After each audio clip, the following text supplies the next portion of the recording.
Welcome, listeners, but take heed.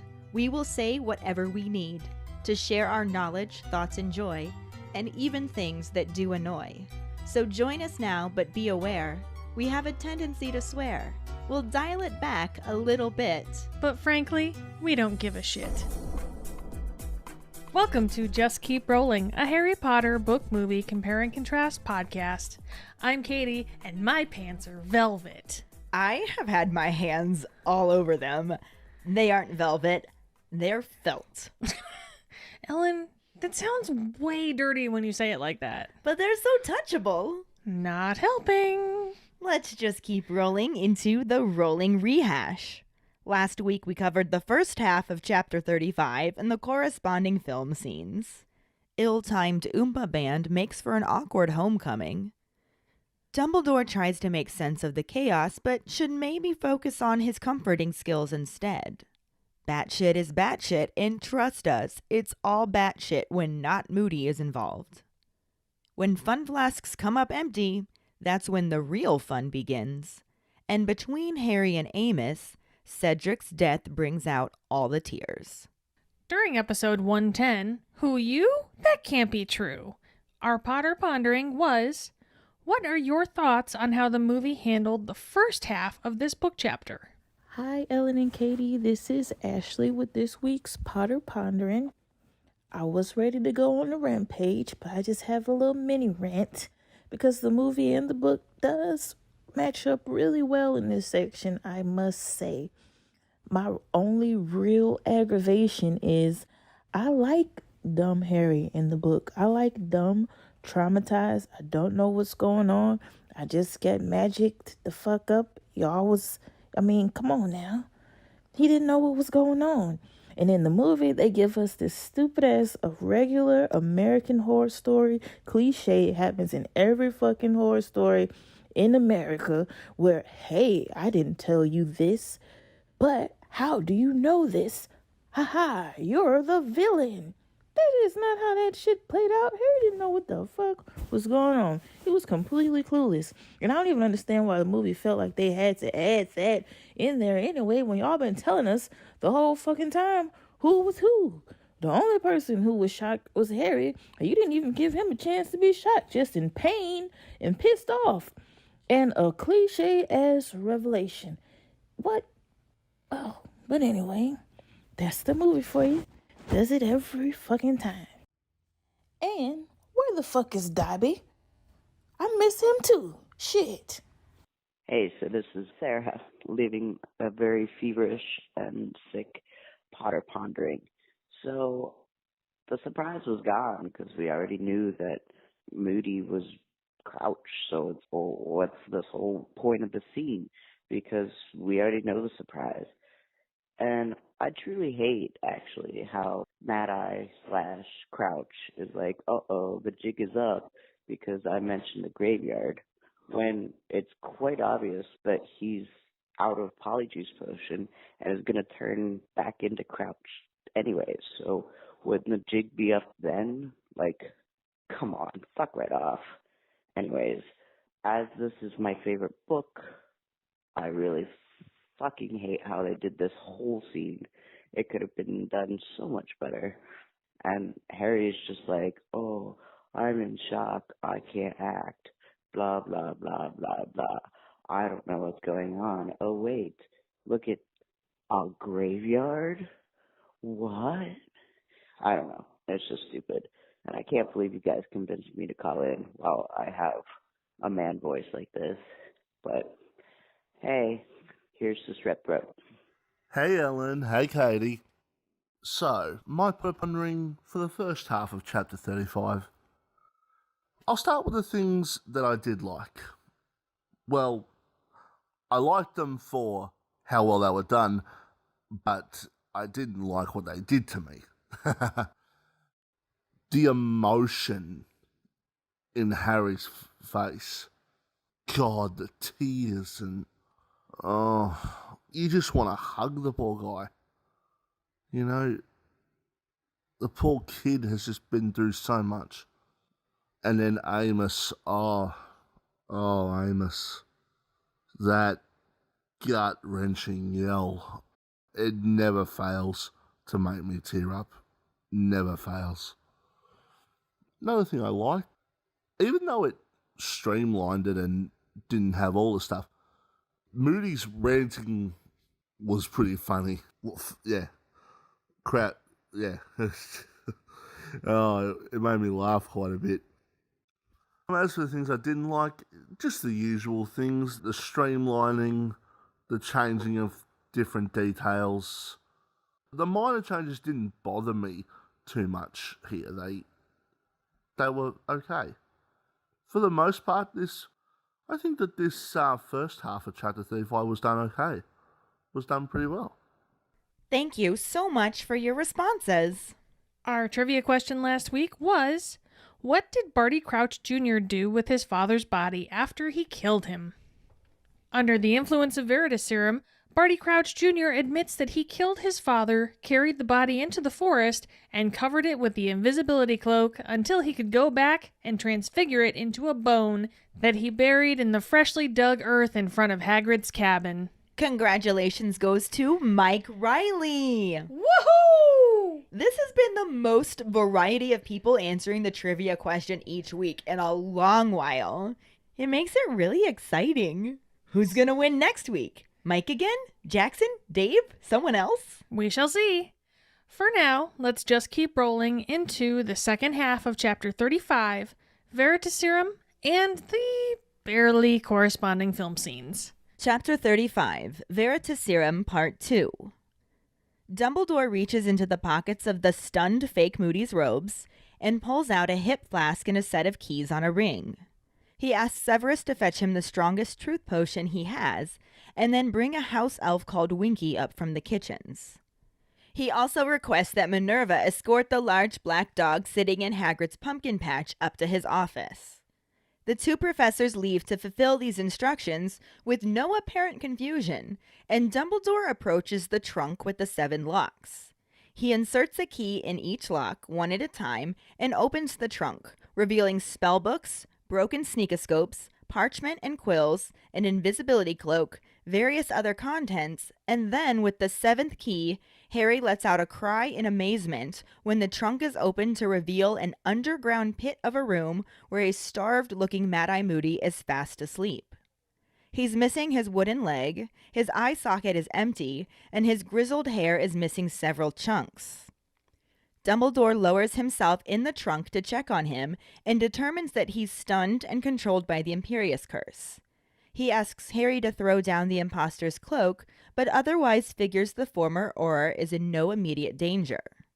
Once out of the trunk again, he opens the hip flask and pours out some polyjuice potion, explaining to Harry the simplicity and brilliance of it, since Moody only drinks from his hip flask. He points out the real Moody's uneven hair, used to keep making the potions all year, but also says that he thinks that with all the excitement tonight, the imposter will have forgotten to take it on the hour every hour. Dumbledore pulls out the desk chair and sits, he and Harry watching as the minutes pass by in silence. Then the man's face begins to change, scars disappearing, skin smoothing, hair turning straw-colored. The wooden leg falls away and a normal leg grows in its place. Same with the magical eye, leaving a freckled, pale-skinned, fair-haired man that Harry recognizes from Dumbledore's pensive. Hurried footsteps announce the return of Snape, with Winky and McGonagall right behind him.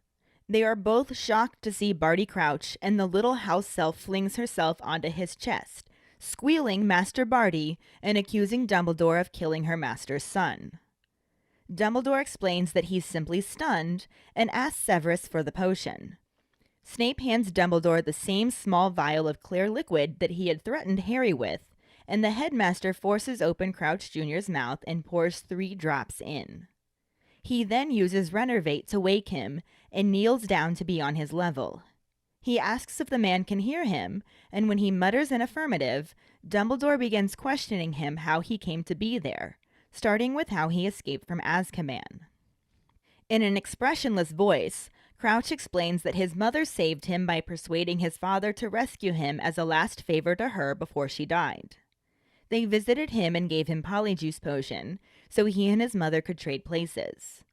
Winky tells him to stop talking, but he takes a deep breath and continues, explaining that the Dementors are blind and didn't realize the switch happened, and his mother continued drinking the potion up until she died a short while later and was buried there as him. They staged a funeral for her when they got home, and the house elf nursed him back to health. He then had to be concealed and controlled by his father using a number of spells, like the Imperious Curse, and he always had to be under the invisibility cloak. Dumbledore wonders if anyone else knew that he was alive, and Crouch explains that a witch from his father's office, Bertha Jorkins, figured it out when she stopped by with some papers to be signed. Barty Crouch Sr. wasn't home, so Winky showed her inside to wait, and she overheard the elf talking to him and figured out who was hiding under the cloak. When his father got home, she confronted him and he put a very powerful memory charm on her to make her forget, but ended up damaging her memory permanently.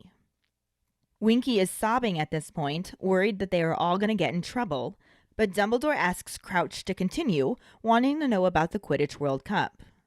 Crouch explains that Winky talked his father into it so that he didn't have to live his whole life imprisoned, and they carefully planned to get him to the top box under the invisibility cloak earlier that day with Winky and to have her say she was saving a seat for his father.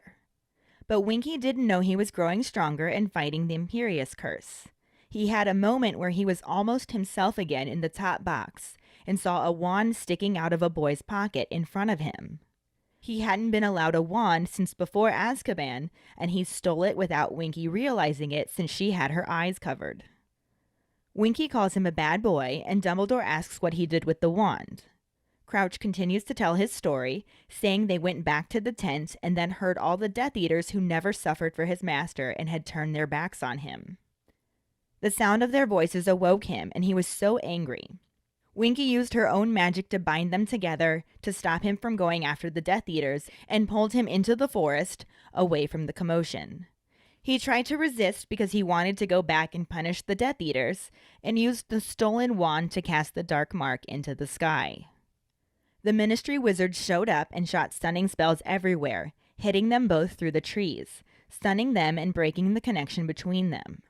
When Winky was discovered, his father knew he had to be nearby and searched until he found him, putting him back under the Imperious Curse.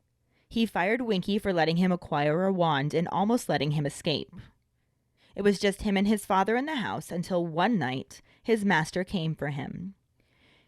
He arrived in the arms of his servant Wormtail, having found out he was alive from Bertha Jorkins in Albania. He had also learned about the Triwizard Tournament, that Moody would be teaching at Hogwarts, and that he had escaped Azkaban but was imprisoned at home so he couldn't seek his master. His master conceived a plan from all the information and showed up at his house for him. His father answered the door and was placed under the Imperious Curse, yet forced to go about business as usual. Once free, Barty Crouch Jr. was asked to be Voldemort's faithful servant at Hogwarts, to subtly guide Harry through the Triwizard Tournament and ensure he reached the Triwizard Cup that he would turn into a portkey. They needed Alistair Moody to achieve this, so Crouch and Wormtail prepared the Polyjuice Potion ahead of time and then journeyed to Moody's house. He put up a struggle, but they managed to subdue him just in time, forcing him into his own trunk. Crouch added some of his hair to the potion and drank it, to become his double just before Arthur Weasley showed up to sort out the muggles who overheard the disturbance. He had made the dustbins move around in the yard and told Arthur that he heard intruders in his yard who set off the dustbins. He then packed up Moody's belongings and set off for Hogwarts, keeping the real Moody alive under the Imperious Curse so he could question him and be able to fool Dumbledore. He also needed his hair for the polyjuice, but stole the rest of the ingredients from the dungeons.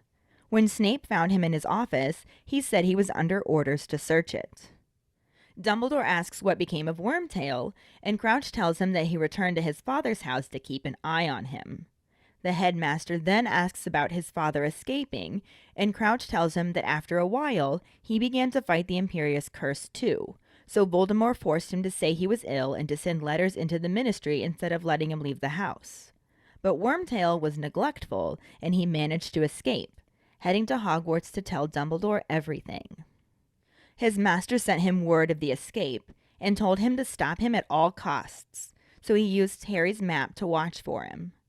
Dumbledore wonders what map he means, and Crouch explains that it's Potter's map of Hogwarts that showed him stealing ingredients from Snape's office, making Harry think that the Crouch on the map was his father. He explains that he took the map from him that night and claimed that Crouch hated dark wizards, leaving Harry to think that his father was after Snape. Crouch waited and watched for his father for a week before he showed up on the map. He then put on his invisibility cloak and went down to meet him. Before he could, Potter showed up with Crumb, and he couldn't hurt him since his master needed him. He waited until Potter ran for Dumbledore, then stunned Crumb and killed his father. Winky wails at this point, unable to believe what Master Barty is saying, and Dumbledore continues questioning him, asking what he did with his father's body. Crouch Jr. explains that he carried it into the forest and covered it with the invisibility cloak until he could deal with it later. He had the map with him and watched Potter run into the castle. Saw him meet with Snape and then Dumbledore joining them. When Potter and Dumbledore left the castle, he doubled around behind them and then joined them, saying that Snape told him where to go. Dumbledore sent him to look for his father, so he went back to the body and watched the map until everyone was gone. Then he transfigured it into a bone and buried it in the freshly dug earth in front of Hagrid's cabin. Aside from Winky's sobbing, the office is completely quiet until Dumbledore prompts him to explain about tonight. Crouch Jr. tells him that he offered to carry the Triwizard Cup and turned it into a portkey. He whispers that his master's plan worked, and he has returned. An insane smile lights up his face as he says he will be honored beyond the dreams of wizards, and Winky continues to sob at his side. The movie section starts out with Dumbledore holding Moody by the neck with his left hand while he has his wand in his right hand over Moody's face. He calls for Severus and Snape approaches, opens a bottle and pours the entire contents into Moody's mouth. Dumbledore continues to hold the struggling man as he asks him if he knows who he is. Moody snarls that he is Albus Dumbledore, and the headmaster shakes him by the collar and asks if he is Alastor Moody. The man snarls again, saying no, and Dumbledore asks if he is in this room. When the imposter doesn't answer, Dumbledore repeats the question more forcefully and then notices him glance at the trunk by the fire. Professors McGonagall and Snape also turn towards the trunk, and Dumbledore yells for Harry to get away from it. McGonagall motions him towards her, and as Harry moves out of the way, Snape points his wand at the trunk and it magically opens, revealing several trunk lids within that also open. The three professors and Harry cautiously approach it and find Moody down at the bottom of a magical room within the trunk. Harry realizes that Moody is in the trunk and wonders who is out of the trunk, and Snape opens the flask that fake Moody has been holding. He smells its contents and realizes that it held Polyjuice Potion. Dumbledore makes a comment about now knowing who's stealing from his stores, and Snape and Harry exchange a look. Dumbledore then calls back down to Moody to let him know that they will get him up in a minute, and then fake Moody begins moaning. They all turn back to look at him and watch as his face and hands appear to be melting. The imposter pulls Moody's magical eye away from his face, and it drops to the floor as he continues to writhe in pain, reverting to his usual form, leaving Barty Crouch Jr. sitting in the seat that once appeared to hold Mad-Eye Moody. His tongue flicks out of his mouth a couple of times, and then he lunges at Harry, who is pulled to safety by Dumbledore. McGonagall points her wand at Barty Crouch Jr.'s throat as Dumbledore calls him out by name. Crouch Jr. says, "I'll show you mine if you show me yours," and pushes up his sleeve to reveal the dark mark. Dumbledore looks at it and asks for Harry's arm, grabbing him by the wrist and holding it out next to the Death Eaters. Barty's tongue flicks out again, and he asks if Dumbledore knows that this means he's back. Lord Voldemort has returned. Harry apologizes, saying he couldn't help it, but Dumbledore just requests that they send an owl to Azkaban, since they are missing a prisoner. He begins leading Harry out of the office, and Barty calls after him that he will be welcomed back like a hero. Dumbledore says perhaps, but personally he's never had much time for heroes. Crouch Jr. attempts to get up, but is pushed back into the seat as Snape presses the tip of his wand into the man's cheek. Like we said last week, this is where the movie really starts to deviate from the book chapter. starts? It still gets some of the gist in there, but boy, does it leave out a lot. It also changes quite a lot of how it was done, like for the sake of streamlining things. It really does. Mm-hmm. In the book, Dumbledore just starts rifling through the faked Moody's pockets while he's stunned. Sure. Maybe there's gold. Instead, he pulls out a hip flask and a set of keys on a ring. At this point, he asks Severus to fetch him the strongest truth potion that he possesses, and to then go get a house elf called Winky that's down in the kitchens and bring her back here. Winky. Not Ed Sheeran? Yeah, you know that little house elf that they didn't include in the movie? That one. Dobby? That one too. Oh, the other one. In keeping in line with the strange requests, he also asks Minerva to escort a large black dog that's just hanging out in Hagrid's pumpkin patch to his office. These are all really random seeming, but we all know what the hell's going on. We know what's going on. And honestly, those two professors were just like, all right, normal day at Hogwarts. Right? I mean, I feel like that was probably the least awkward of most of Dumbledore's requests that day. Probably. You know. Not even that day, just in general. Just in general. The dog this time, not the rabbit? Okay. Yeah. This is sort of done in the movie. Sort of. But also, not really. The movie section starts as Dumbledore charges in and grabs Moody by the neck with his left hand. He holds his wand in his right hand over Moody's face as he calls for Severus. Snape approaches, opens a bottle, and pours the entire contents into Moody's mouth. Well, mostly into Moody's mouth. He, misses quite a bit. This definitely streamlined things as it cut out quite a bit. And it also kind of switched the order of some things, too. It really did. Because obviously Snape is already there with the potion in this instance. Mm-hmm. And in the book, Dumbledore's just chilling, waiting for him to come back with the potion. Yeah. So it makes you wonder, in the movie, was he just waiting to slip it into Harry's pumpkin juice? Oh, for sure. He just carried it with him always. Just carries... That's what that was. Yeah, just carries the most powerful truth potion that he can find. Yeah. But while he's waiting, he decides to take the keys over to the trunk with all of the locks and just does some investigating. Sure. And just opens up each compartment one at a time. So it's also not the way the movie had it, but No. It's separate keys that magically opens different compartments. Mm-hmm. And when he gets to the 7th key and the 7th compartment, it's this whole big underground pit of a room inside the trunk. That's very Mary Poppins. Right? And Harry's just like, what the fuck? Moody Poppins, if you will. Moody Poppins, yes. But anyway, Harry's just like, what the fuck? Because there is a Mad-Eye Moody down in the trunk. Look at you just say, oh, Mad-Eye Moody. And there's a Mad-Eye Moody stunned on the floor. Which is which? Who is who? Who you? That can't be true. Right? This is also sort of done in the movie, but also not really. It's the part that's out of order, like you said. Yeah. So the actual Moody down in the trunk is missing his wooden leg. His eye socket is empty. Ew. And he's been given the world's worst haircut.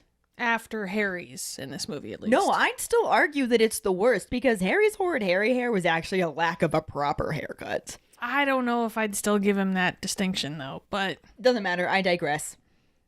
In the book, Dumbledore actually climbs down into the trunk to specifically check on the legless Moody. Mm-hmm. And he determines that he's stunned and under the Imperious Curse. And asks Harry to throw down the imposter's cloak because he's freezing, but otherwise probably okay. No immediate danger. I mean, that's good, aside from, of course, the never-ending trauma he's going to deal with for the rest of his life. And we'll end up talking about that a little bit too, I'm sure. Yeah. But then Dumbledore climbs back out of the trunk, and he goes for this hip flask, the fun flask, if you will. Haha, the fun flask. And he pours out some polyjuice potion. So yet again, we have another difference from the movie, because in the movie, Moody was just out of it. Didn't have the ingredients to make any more, was panicking about it, as we talked about last week. Mm-hmm. And in the book, He's just like, well, this was pretty simple yet brilliant because Moody only drinks out of his hip flask. But I think in the excitement of tonight, he probably forgot. So he's actually pouring out what's left of the potion that not Moody could have been drinking. Yeah. But apparently did not. And they sit down and they just, start twiddling their thumbs and watch to see what happens. I mean, sure. But within minutes, the man's face begins to change. And his scars disappear. He starts to get a little bit younger looking. Like the chunk in his nose grows back. The fake eye falls out. And his real eye grows back in place. And then the hair changes to a straw color, which we have heard referenced before. Straw-colored hair. That was Charlie Weasley, wasn't it? Yeah? Ed Sheeran. Oh, yeah. Winky. Winky. Of course, Winky. Yes. No, and it's really cool because at this point in the book, we still don't actually know who this is. Mm-hmm. Like, this is a big moment in the book. Yeah. In the movie, we already know what's going on. We know what's going on. This is all old hat for us. But that wooden leg falls away. A normal leg grows back. The magical eye, like I said. He's freckled, pale skin, fair-haired, and Harry's just like, shit. That's the dude I saw in Dumbledore's Pensive. That's Barty Crouch Jr. And we're all like, oh my God. Because now Holy we get shit, it. Right. yeah. This was a huge moment. I remember reading this for the first time and just being like, oh shit. Yeah, I remember the same thing. It was just, you couldn't believe it. It was as big of a reveal as Wormtail being Scabbers. Right. In the book before. It was, mind-blowing. Right. Movie, not so much. Not that the movie didn't give you that moment. You still did get a moment when you were like, holy shit. But it happened way too soon, I think. Yeah. Way too soon. So the actual reveal wasn't nearly as impressive as it should have been. Right. This whole thing was also done differently in the movie. Because Dumbledore starts questioning him under the influence of Veritaserum before he ever changes back into Barty Crouch Jr. Even though everyone watching the movie already knows it's him. Yeah. Everybody fucking knows. Everybody. If you were awake during the movie, you knew. Yeah. Apologies to anyone who actually didn't know, but you knew. You knew. I mean, you knew. If you didn't know, it's because you weren't paying attention. Yeah. That's not on you. Or maybe you were like a little kid still. That's not on you. Or maybe you were in denial, even. Could be that. I'll give you that, sure. But Dumbledore keeps a grip on the man's throat as he asks a test question to make sure the potion has worked. How it wasn't going to work when they poured pretty much all of it, at least onto his face. Oh my god, dude. They poured that whole bottle on there. It was so overdone. Overkill, yes. Holy shit. But he then follows up by asking if the man is in fact Alastor Moody. The man snarls, no, and Dumbledore asks, well, where the fuck is he? Because that would be my next question. I have a thing about this. What? You have a thing about something in the movie? I'll let you finish, but I'm going to get to it. Okay, I'm sure you will. You've never let me down before, Ellen. But when apparently not Moody doesn't answer the question, Dumbledore shakes him and asks again. He notices the imposter glance over at the trunk by the fire, and Dumbledore calls for all these bitches to get out of the way fast. Like, now. Like 5 minutes ago. Like, get the fuck out the way, y'all. Okay, so this annoys me so much. Yes. Because in the book, Dumbledore already had a full theory about who this imposter was, where the real Moody was, and he was just looking for confirmation at this point. Mm-hmm. He already knew.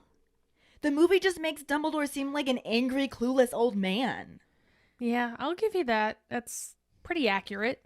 And then there are the other obvious differences, like McGonagall and Snape aren't actually present in this particular moment in the book. Well, yeah, because they were off doing all the bidding and whatnot. The weird errands. Yes. But everything is happening in slightly different ways right now. And I don't mind the slightly different ways, but they legit took one of Dumbledore's greatest powers, his omniscience. Yeah. And they were just like, you're going to ask stupid questions in a very angry way. That's what you're going to do in this scene. It's going to be intense.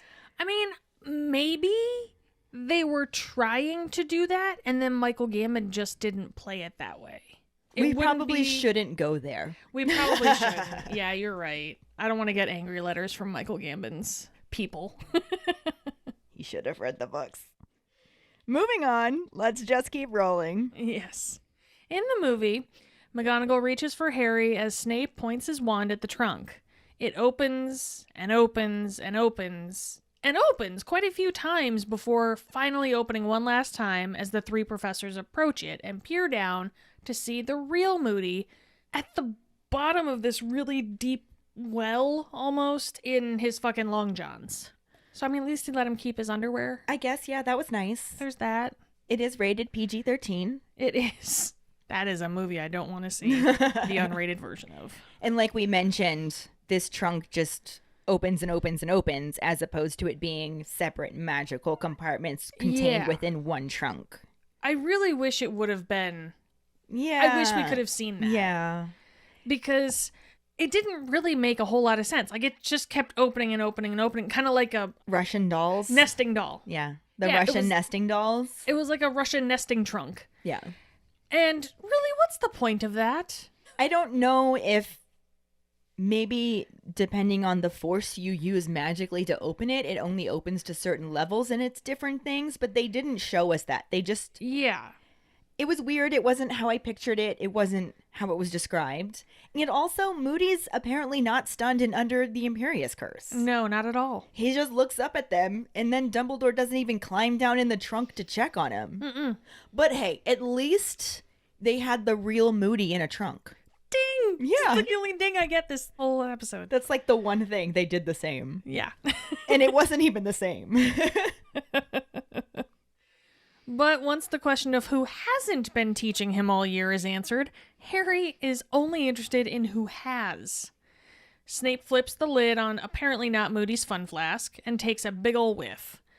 Looking to Dumbledore, he confidently declares it to have previously contained Polyjuice Potion, leading the older wizard to conclude that now we know who has been raiding his spice cabinet. Harry and Snape exchange a look that clearly says, I, Severus Snape, am truly sorry I accused you of stealing from me when I had little to no proof of the matter.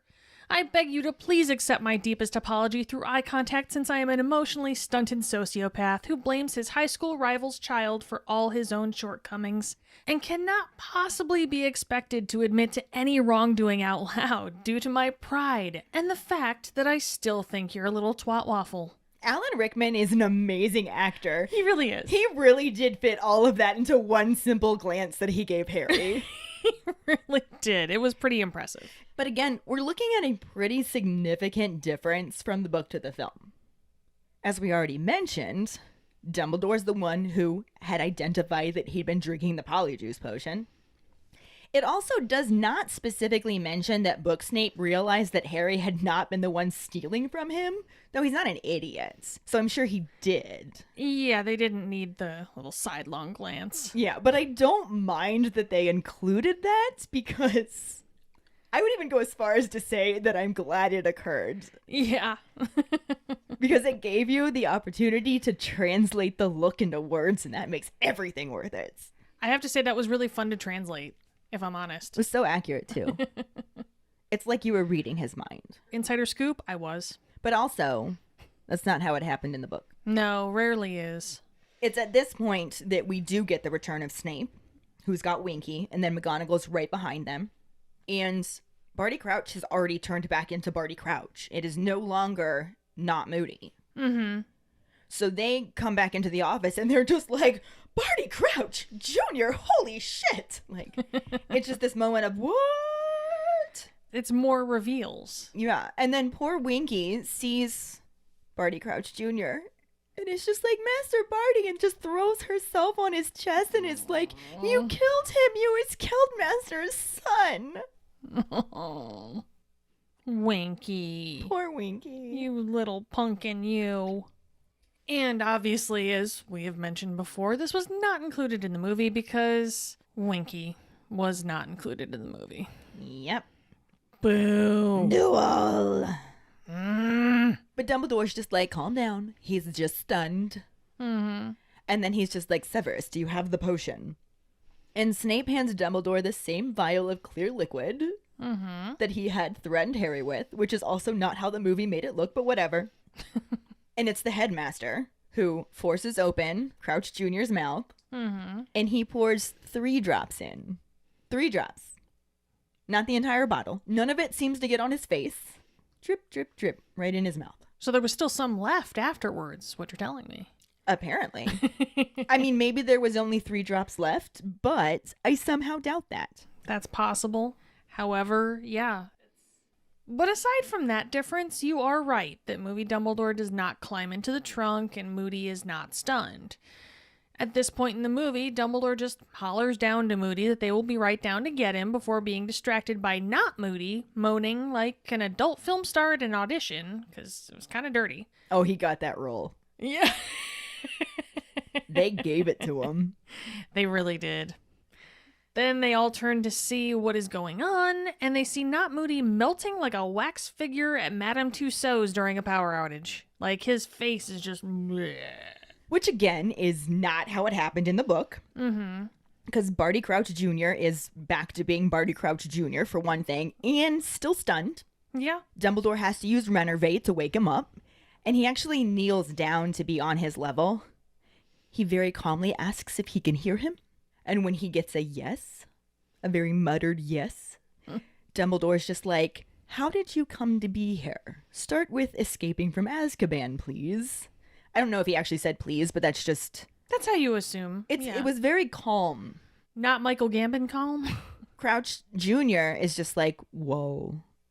I don't know if this is an effect of the drug or having been stunned, but he's very expressionless. Yeah.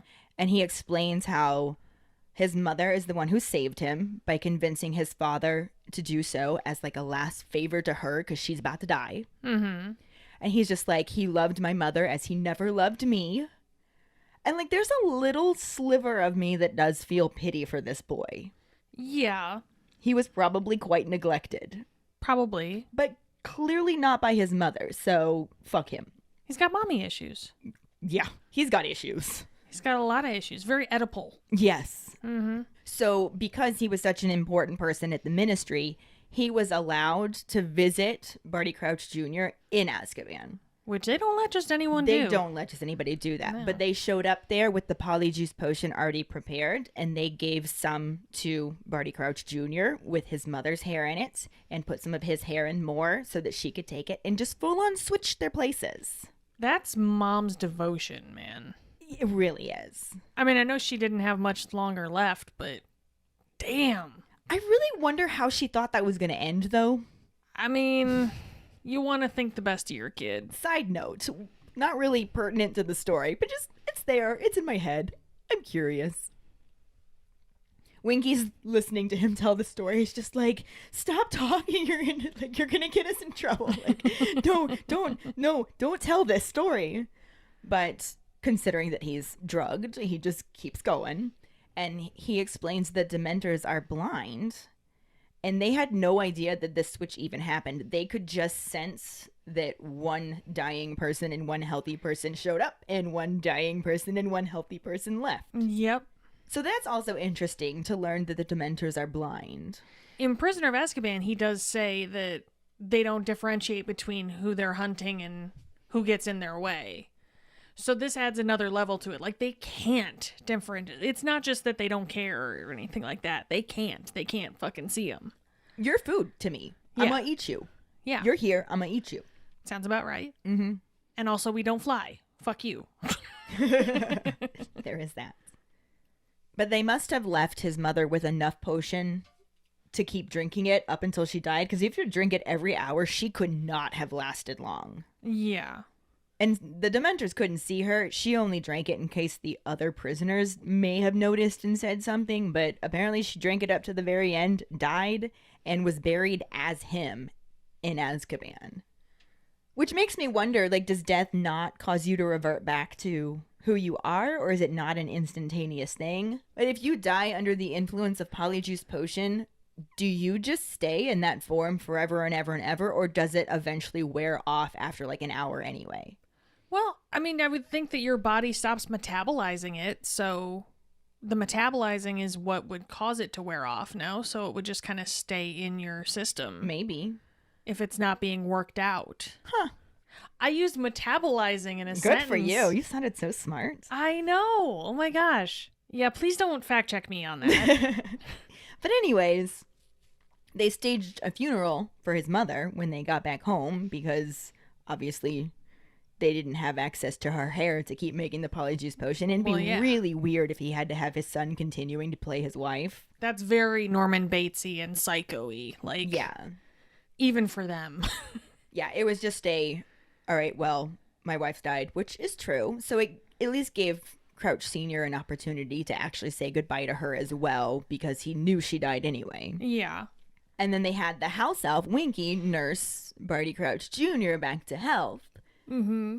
Unfortunately, he then had to be hidden and controlled because all he wanted to do once he was well enough was to go and find his master. And Crouch Sr.'s just like, fuck, Imperio. What did they think was going to happen? Who could have seen this coming? Right? I mean, come on. So stupid. This was all your fault, Crouch. Like you said, it was all your fault. Facts. Dude. But yeah, they kept him under the Imperious Curse, some other spells, and he basically just had to live under an invisibility cloak at home. That's fun. Dumbledore then asks if anybody else knew that he was alive. And Barty Crouch Jr. is just like, yeah, there was a witch from my father's office. I think her name was Bertha Jorkins. She, showed up to get some stuff signed, and my dad wasn't home, so Winky, let her in the house for some stupid reason and just left her unattended. And this nosy-ass woman heard Winky talking to me and came to investigate and heard enough to figure out who I was. So she figured it out, confronts my father when he gets home, and my father's just like, obliviate! And then damages her memory forever until she ends up in Albania, comes across Wormtail, who takes her to Voldemort, who then breaks the memory charm and damages her memory even further. But he learns all this shit that got us to here. That was a roller coaster ride from start to finish. And none of that was explained in the movie. None of it. None of it. Sorry. Damn it. They didn't even include Bertha Jorkins. Bertha Jerkins? Who? Right.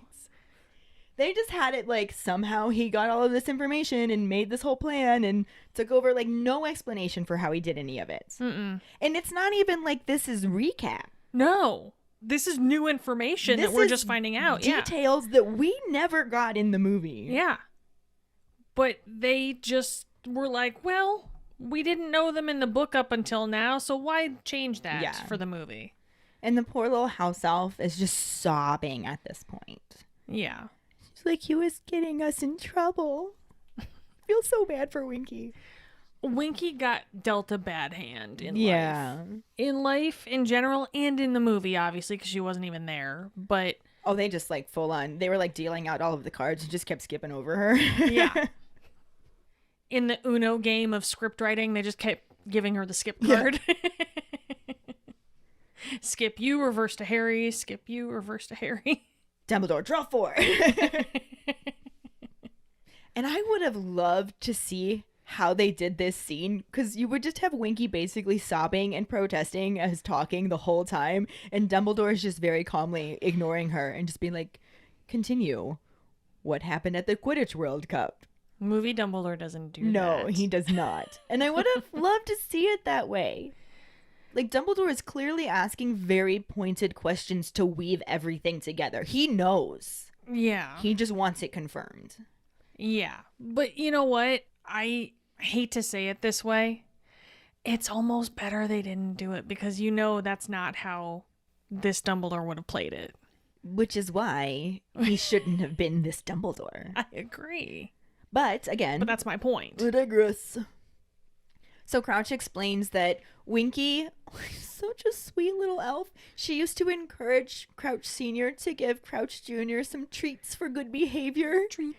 I'm like, for good behavior that he's being controlled to do. Yes. But whatever. And she convinced his father to let him go to the Quidditch World Cup. And they put together this whole plan where Winky took him up to the top box under the invisibility cloak ahead of time. And she sat there with an apparently empty seat next to her, saying she was saving a seat for Barty Crouch Sr. Mm-hmm. And had no idea that Crouch Jr. is just having these moments of lucidity. And he's just like, hey, hey, there's a wand right in front of me. Yeah.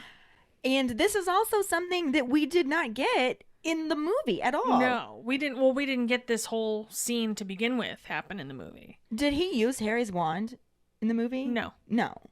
No, because they never went up to the top box. Yeah. Harry's wand was never stolen. He just had a rando wand somehow. And this is just such a neat tidbit because it's also how they worked in to teach us about Priori Incantatem ahead of time, too. Mm-hmm. Also left out of the movie, which we'll get to. Facts. But anyway, so this is when he steals Harry's wand from his pocket. And Winky never saw it happen because she was afraid of heights and had her eyes covered. The poor little elf. Poor little Winky. And when Winky learns this, she's just like, Master Barty, you bad boy.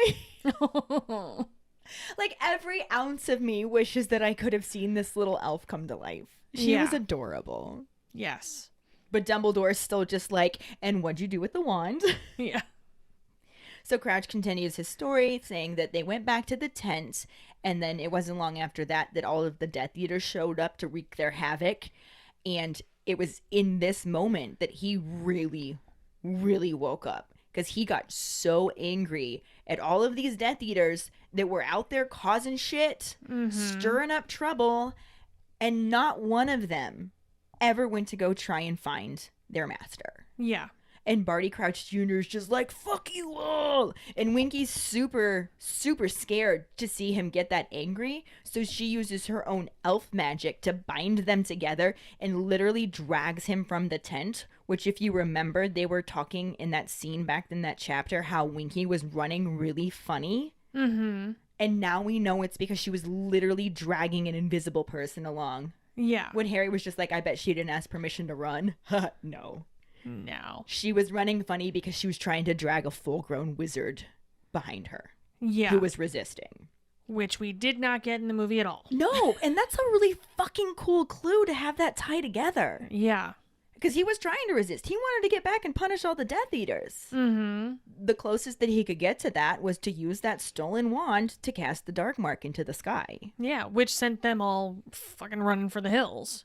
Yeah. This one little part right here is the only recap that we're really getting right here. Right. Because we already know that the Ministry wizards show up, they shoot stunning spells everywhere. But then new information is that those stunning spells not only hit Winky, which we did know, it hit the invisible Barty Crouch Jr. as well. So when Crouch went to go check and see if there was anybody else in the bushes where they found Winky, it was because he knew that his son was going to be there. And he's searching for his invisible son until he finds him. And he puts the Imperious Curse back on him and then fires Winky, not because she disobeyed him, but because she nearly let his son escape and let him acquire a wand. But who really let him do all those things? It was all a very dumb idea. It was terribly planned all, out. Yeah. No, it was... Everyone's at fault here. They really Everyone's at fault. But it was also really stupid for him to fire her. Well, yeah. But not just because it was shitty. It's also because it left him alone at the house with his son with no help. Mm-hmm. And who wants that? I mean, that was clearly part of the issue to begin with. Exactly. Who wants to be in a house alone with your kids? Not me, but that's why I don't have any. Well, I don't even like being alone in my classroom with my students half the time. But anyway, so they have this lovely little setup going on where he's now trying to control his son by himself. I don't even know if he was just leaving it. Like, was he stunning him and going to work? And like, how do you do that without the help? yeah. What was he doing? Like, there's no way that he could have sustained that for any long given amount of time. And what kind of effect would that have had on his mental state if he had? Any mental state? Well, yeah. Okay. Point taken, yes. But anyways, it probably didn't have to last all that long because it's not long after that that Lord Voldemort just fucking shows up at the house. Ding dong, Dark Lord calling. Right? Exactly what I was about to say. That he just, doorbell rings, Barty Crouch Sr. opens the door and Wormtail's like holding the baby. And that had to have just been a whole shit ton of what the fuck. Right. For a brief moment until he's instantly put under the Imperious Curse himself. Yeah. So now the tables have turned Have you accepted Lord Voldemort as your personal Lord and Savior? Imperio you have now. Yep. The answer is yes. Yes. But then we find out that he had learned about it from Bertha Jorkins when she was in Albania. Mm-hmm. This is also how he learned about the Tri-Wizard Tournament, that Moody would be teaching at Hogwarts, that Barty Crouch Jr. had escaped from Azkaban and hadn't come to find him because he was being held prisoner by his own father, not because he didn't want to return. Yeah. And with all of this information, Voldemort's just like, I got an idea. Light bulb, Lumos, lit wand above his head. Very much a Mr. Burns from Simpsons. Yes, excellent. But at first, when they have him under the Imperious Curse, they just have him go about business as usual, so he's still going to work. And it explains why there's a couple of moments in the book where they talk about how somebody would ask Barty Crouch a question and he'd seem to come out of a deep reverie to answer it. And he was just kind of floating along and doing what he needed to do. Yeah. What was expected of him. But other than that, he probably was acting really weird. Yeah. Super duper out of it. But like I said, tables are turned. Now it's Senior that's the snoozer. And Barty Crouch Jr. is wide awake. Senior the snoozer? Senior the snoozer. And Voldemort asked him to be his faithful servant at Hogwarts, that he needs to be able to subtly guide Harry through the Quad Wizard Tournament and make sure that he's the winner. He's got to be the first one to touch the Quad Wizard Cup. Mm-hmm. After he turns into a portkey, of course, because that's part of it. Really awkward if he won and then nothing happened. Like, right. You were supposed to do the... Damn it! I thought you were going to do that. You had one job. I had like 17 jobs. But in order to make this plan work, they needed Alistair Moody. Mm-hmm. So Crouch and Wormtail make Polyjuice Potion, and then they journey to his house and somehow manage to sneak up on one of the best fucking Aurors ever. Yeah. But he is getting old. And he's retired. He's retired. But he is still one of the best fucking Aurors, so he does put up a hell of a fight, which causes quite the commotion and alerts neighbors. They call the police. It's a whole big thing. It's a giant old to-do. It was in the police blotter, I'm sure. Yes. Yeah. And they managed to subdue the real Moody just in time and forced him into his trunk. Mm-hmm. And then took some of his hair to make the Polyjuice Potion turn him into Moody. Like you do. Like you do. Yeah. And he gets to take his place with just enough time to, like, magic around the dustbins to shoot garbage everywhere. And then just be like... I heard intruders. When Arthur Weasley showed, I heard intruders. Yeah. Just, okay. Be moody. Be moody. I am paranoid. I think everybody's out to get me. I am moody. Very method. Yes. That's how I imagined it anyway. Yeah. He then, packs up all of Moody's stuff like it's his, makes his way to Hogwarts, with the real Moody alive in the trunk the whole time so he can question him under the Imperious Curse and take more of his hair because Lord knows he was not a barber. No. But tried, apparently. Maybe that's who originally did the haircuts for the film. Maybe. But yeah, so he got the hair from the stunned Imperious Moody in the trunk and stole the rest of the ingredients from Snape's office. Which did get mentioned in the movie, obviously. Ding! Ding! Yes. Just not the same way. And not in near as much detail. No. Because Snape actually caught Moody in his office. Mm-hmm. And being extremely fucking clever, because let's be honest, Barty Crouch Jr. is fucking smart. Yeah. He was just like, I'm under orders to search your office. Yeah. And we did hear about that in the book. Because Snape's just like, I happen to know that Dumbledore trusts me. But then Sirius was even like, I have a feeling that Moody just searched every teacher's office. Yeah. He probably went through all of the kids' rooms and everything. Right. Turret to dungeon. That's what it was. Turret to dungeon. But Dumbledore keeps the conversation moving along and now asks him what became of Wormtail. Mm-hmm. He's asking smart questions. It was not this weird, short, intense... drives me crazy. Yeah. But Crouch explains that Wormtail's task was to go back to his father's house and keep an eye on him there, which is, why he escaped. Yeah. Because Wormtail sucks. He is not as capable and clever as Crouch Jr. No, not at all. But just like his son, Crouch Sr. was able to fight off the Imperious Curse as well. So he started to have moments of lucidity and was like, I have to tell Dumbledore. It's all my fault. Mm-hmm.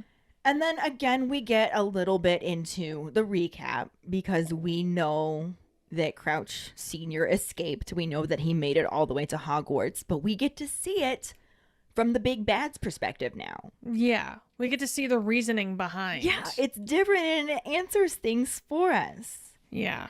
So we learn from Barty Crouch Jr. as not Moody that he got word from his master that his father escaped and he had to stop him at all costs. And Crouch Jr. is just like, I'm going to kill my father. Like, that's what happened there. He's like, finally. He's got some tunnel vision going, right? And he had Harry's map to watch for him. So he was ready. He had a way to get to him before anybody else did. Yeah. Dumbledore's just like, what do you mean, map? He saw me stealing ingredients from Snape's office and thought that I was my father. So I let him think that I was and tried to convince him that my father hated dark wizards and he was after Snape. So the grudge that Harry has against Snape is totally my fault. Sorry. But he explains that he took the map from him and just waited and watched for his father to show up. And it took a week. Mm-hmm. Crouch Jr. explains that he put on his invisibility cloak and went down to meet his father to cut him off. So he couldn't go talk to Dumbledore. Mm-hmm. And was initially slightly thwarted by Potter and Crumb having their tete-a-tete about Hermione. I don't think that Crouch cared about that conversation. He just knew that he couldn't hurt Harry, so he had to wait. Yeah. But as soon as Potter went for Dumbledore, he attacked. That was his moment, yeah. Yeah, stun Crumb, kill my father. Like, no remorse. Nothing at all. It was just, I stunned Crumb, I killed my father. And Winky's just like, what? What is you saying? What is you saying? And Dumbledore's still just like, and what'd you do with the body? Yeah, continue. Junior explains that he carried it into the forest, covered it with the invisibility cloak, and was just like, I'll deal with you later. Probably the right plan to have. Yeah, again, he is diabolically clever. Yeah. The way he played this out was genius. Mm-hmm. He knows what he's doing. Yeah. He stayed there at the body with the map and watched as Harry ran to the castle, met up with Snape, and then Dumbledore joined them. And then when Harry and Dumbledore leave the castle, he doubles back around behind them to give just enough time that he could have feasibly talked to Snape as well, and then caught up to them and was just like, Snape told me where to go. Yeah. And no one was ever going to ask Snape, like, hey, did he talk to you? Because why would they? That's a ridiculous thing to say. And then, just because there's also a certain amount of luck happening here, since Dumbledore thinks he's Moody, he's just like, all right, Barty Crouch Sr.'s around here somewhere. You go look for him. I'm going to deal with this. And Junior's just like, all right, and goes back to the body and just watches the map till everyone's gone, and he just turns him into a bone and buries him in the freshly dug earth in front of Hagrid's cabin. Which was our trivia question. Sure was. And aside from Winky just bawling her eyes out, everything is quiet. Yeah. Until Dumbledore again very calmly prompts the next question. He's just like, and tonight? Mm-hmm. And Junior's just like, well, I offered to carry the Quad Wizard Cup and I turned it into a portkey.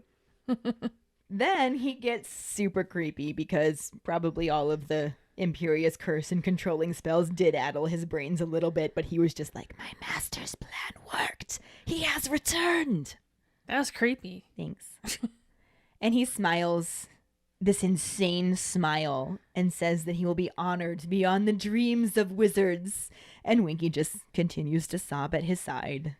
And not only did none of that happen in the movie, the way the book had Dumbledore do all the questioning was way too calm. It was a little too chill and not enough, Harry, did you put your name in the Goblet of Fire? Yeah, exactly. In the movie, there's barely any actual questioning. Like, not Moody rips the magical eye from his face and it drops to the floor, still looking around in all directions. Like it does. Yeah. As his skin continues to bubble and contort. He groans in pain as the last of the polyjuice potion wears off, and Barty Crouch Jr. is revealed to be the man behind the Moody mask. Le gasp! What? I did not see that coming. I totally saw that coming. Yeah, I got that, thanks. Anyway, his tongue flicks a few times, and the last person in the audience to still not know what's going on finally joins the rest of us who have known for the better part of an hour now. At least. Yeah. Barty Crouch Jr. lunges at Harry, but is pushed back into the chair by Dumbledore. McGonagall trains her wand on him to keep him in the chair as the headmaster calls him by his true name. Barty Crouch Jr.? What? And with a sly smile, Crouch tells Dumbledore, "I'll show you mine if you show me yours." Which, ew. I know you can't see me right now, but I am just shaking my head in disappointment. Yeah. This is the worst line ever. The only thing that made it anywhere near palatable was the fact that it came out of David Tennant's mouth. That's it. That's it. Because yes, show me yours, please. Yes. I will show you whatever you want. Just show me yours. We're doing this. But for the character, for the movie, for the story. What? Yeah. It was just so bad. It was not good. It was bad. And that's the scriptwriter. That is bad script writing. But he pushes up his sleeve to show off his dark mark, which is now darker and markier than ever before. So, there you go. Yep. Dumbledore then grabs Harry's arm and holds it out to compare it against the other man's, which doesn't actually make any sense. It really doesn't. Like, for one thing, not Moody, Barty Crouch Jr. totally already saw that cut. mm-hmm. Why does he need to see it again? Hell, he stuck his thumb in it, for fuck's Right. sake, and sniffed it. For another reason, it's not a fucking dark mark. Yeah. What does that have to do with fucking anything at all? You just wasted 30 seconds that could have at least been some modicum of an explanation. It could have been, but this is the movie, so it wouldn't have been anyway. It would have just been something random. No. For the love of God. Then Barty does another tongue flick and smiles as he gleefully points out to Dumbledore that this means Voldemort is back. Yay! Exactly as Harry had said earlier, because we've already gone over this. Harry apologizes and tearfully tells his headmaster that he couldn't help it. I hate that line too, because who expected Harry to stop it? It's just stupid. I just don't like the fact that everyone's... Because Moody apologizes too in the trunk. He's like, "I'm sorry, Albus." Like, the fuck were you supposed to do about it? If they were following the book, he was supposed to be stunned at that moment. Exactly. And Harry, like, "I'm sorry, sir, I couldn't help it." No shit, you couldn't help it. You're a 14-year-old wizard. Like, you got outnumbered. Of course, like, come on. This scene. Good lord. But Dumbledore just tells McGonagall to send an owl to Azkaban as they seem to be missing an inmate. But no details. No. No details on how or why. No, nothing. Who cares about that? Nothing at all. And speaking of which, I thought that Sirius Black was the only one who was ever able to escape the ban. And hey, speaking of Sirius, why haven't we heard anything about him still being on the loose? Like, the Ministry was all about sending Dementors to a school full of children last year to catch the little bastard, but now no one seems to give a shit. No one mentions it the entire movie. It's like COVID, where everybody was super freaked out at first and wore their masks and complained about it, and now they're just like, well, we're 2 years into this. It's still happening. It's fine. This is fine. Everything's fine. There's a killer on the loose. No one cares. It's the dog sitting in the burning house. Yeah, exactly. Mm-hmm. But also, considering that they made such a huge deal about Sirius Black breaking out of Azkaban when nobody else could ever do that before, That's how what I'm is it that they saying. just glossed over this? That's what I'm saying, man. How do you not give the explanation as to how Barty Crouch Jr. did it when Sirius did it the year before and everyone lost their fucking minds? Yeah, it's annoying. It doesn't make sense, and it's irritating, and fuck this noise, man. And they could have done this. Yeah. This scene could have included Dumbledore actually questioning him and not just growling in his face. Yeah, but it didn't, and therein lies our problem. Newell! Yeah, instead, Dumbledore just decides that it's time for him and Harry to make like a baby and head out. But before they can, Barty calls after him and says that he will be welcomed back like a hero. And Dumbledore says, perhaps, but personally, he's never had much time for heroes. Come along, Harry. Crouch Jr. attempts to get up, but is pushed back into the seat as Snape, being done with his shit, presses the tip of his wand into the man's cheek. Just the tip, though. Well, I mean, how is he supposed to press more of it into his cheek? I was being dirty, Ellen. Shut up. Jesus. Just go with it, would you? So the comment about being welcomed back like a hero is definitely a little reminiscent of how the book chapter ended. Because he did say that he would be honored beyond the dreams of wizards. And that's like being a hero. Yeah. But it's weird that he, at this point, actually thinks he's going to have the chance to be welcomed back. Right. Like, that's cute. That's adorable. However, as far as we know, though, he was. He was. Like, we don't know. Movie. We literally never, ever find out what happened to him ever again after this scene. And that was the last anyone ever saw of Barty Crouch Jr. Yep. Pretty much. So, yeah. Get another scene with David Tennant. This is kind of his big reveal. This is. And I get that David Tennant is fucking awesome, and the more screen time you can give him, the better.